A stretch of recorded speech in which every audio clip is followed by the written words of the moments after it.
वकील बहू। जनक पेशे से एक बहुत अच्छी वकील थी, लेकिन कहते हैं ना, बहू कितनी भी बड़ी तोप क्यों ना हो, सास के सामने तो भीगी बिल्ली ही होती है।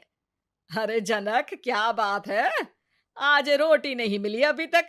ये तेरा कोर्ट नहीं है जो आज फैसला ना हुआ तो कल की तारीख मिल जाए। रोटी तो रोज वक्त में चाहिए। हाँ। माँ जी, रोटी तो कब की बन गई। मैंने आपको कहा तो खाना खाने के लिए, आपने शायद सुना नहीं होगा। ओहो हो, जज नहीं हूं मैं तेरे कोर्ट की, सास हूं सास। कोई दलील फालतू की मत देना यहाँ। बहुत जानती हूं मैं इन वकीलों को। अपनी बात ऊपर रखने के लिए झूठ बोलने में जरा भी नहीं सोचते। तभी वहां जनक के ससुर आ जाते हैं। अरे भाग्यवान, क्यों बेचारी के काम को कोसती रहती है हमेशा। मैं भी तो था वहां जब ये आई थी तुझे रोटी खाने को बुलाने के लिए। सास को तो अब गुस्सा आ जाता है कि कैसे किसी ने बहू की साइड ले ली। अरे वाह जी वाह, वो तो मैं जानती थी कि कोई ना कोई गवाह तो ये पेश कर ही देगी। पर मैं तो अब सीधा खाना खाकर सोने जाऊंगी। मुझे आदत नहीं है किसी से बहसा बहसी करने की। पता नहीं कैसे ये वकील इतना दिमाग लगाकर खुद तो झूठ बोलते ही हैं, साथ में झूठे गवाह भी ले आते हैं। जनक को सास के ताने सुनने की अब आदत सी पड़ जाती है। एक दिन जनक वकील की ड्रेस पर काला कोट पहनकर कोर्ट के लिए निकल ही रही होती है कि अरे कहाँ चली काला कौवा बनकर? टोक दिया ना। अब कोर्ट तो वकील वाली ड्रेस पहनकर ही जाऊंगी ना। वाह भाई वाह, दामिनी तो मैंने भी देखी है। सन्नी पाजी ने ऐसा ही कोट पहना था और कहा था कि तारीख पर तारीख, तारीख पर तारीख। मतलब कि कोई बात करनी है तो बोलिए, वरना वक्त नहीं है मेरे पास खराब करने के लिए। अरे पता नहीं तुझ में क्या देखा मेरे बेटे ने, सारा दिन वकीलों वाली बहस करती है, भोली भाली सास के साथ। अच्छा सुन, जो इतनी बहस मेरे आगे करती है ना, जरा अपने बॉस से कर ले, जो 1 साल भी ना हुए तेरी शादी को और काले कपड़े पहना दिए। अंदर जा और लाल कोट पहन कर आ, पता तो चले कि नई नवेली शादी हुई है। अरे माँ जी, कोर्ट में मेरा बॉस क्या करेगा? ये तो पूरे देश की ड्रेस है वकीलों के लिए। लेकिन सास तो ठहरी सास। अच्छा, तो कोई जरूरत नहीं है 2-4 साल कोर्ट जाने की। शादी थोड़ी पुरानी हो जाए तब इजाजत दे दूंगी मैं तुझे काले कपड़े पहनने की।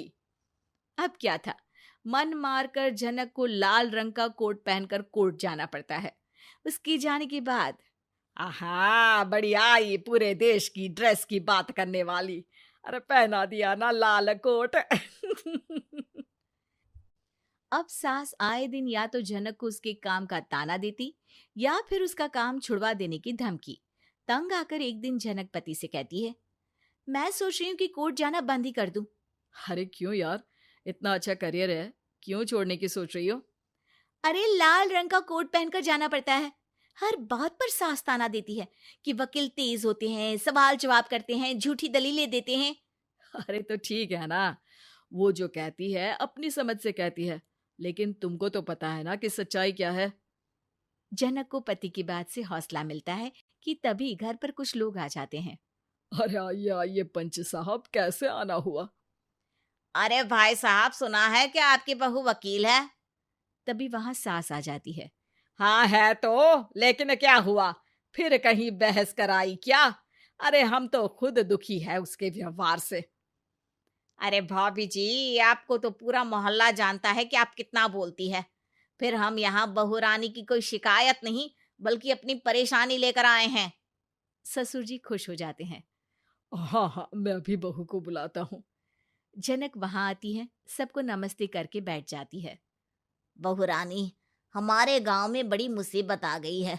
अब तो पूरे गांव की जिम्मेदारी मानो तुम्हारे कंधों पर है।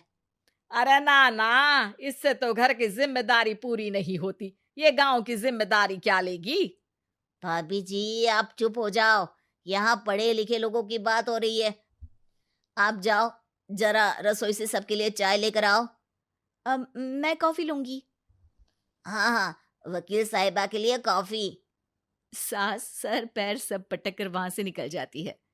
बहू, गांव में पानी नहीं आ रहा है, पड़ोसी राज्य ने हमारा पानी रोक रखा है। इसका मामला तो बड़े कोर्ट में चलेगा पंच जी, लेकिन ऐसा क्यों? वो राज्य हम लोगों से पानी के पैसे मांग रहा है।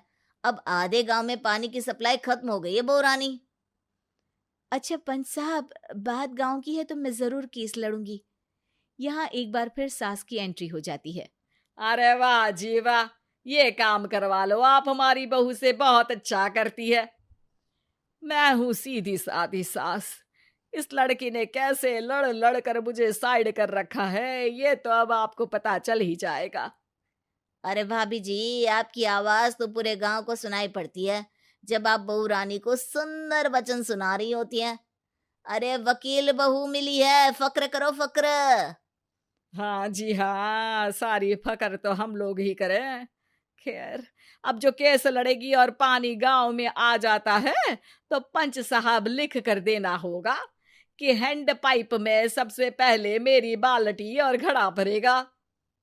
अरे फिर तो हम बहू रानी के नाम पर घर पर ही सप्लाई दे देंगे, लेकिन ये इतना आसान नहीं है। बहू, गांव के पास अभी वकील करने की भी पैसे नहीं है तो। अरे पंच साहब, ये मेरे गांव का मामला है, मैं आपसे एक भी पैसा नहीं लूंगी। सास को बहू की बात पर गुस्सा आ जाता है, लेकिन सबके जाने के बाद झनक मन लगाकर गांव की परेशानियों को दूर करने में लग जाती है। और वो दिन भी आता है कि झनक केस जीत जाती है। अरे आज तो प्लम्बर आकर घर तक पाइप लगा गया है। खुश हो जाओ, मेरे कारण तुम लोगों को घर के अंदर ही पानी मिल जाएगा।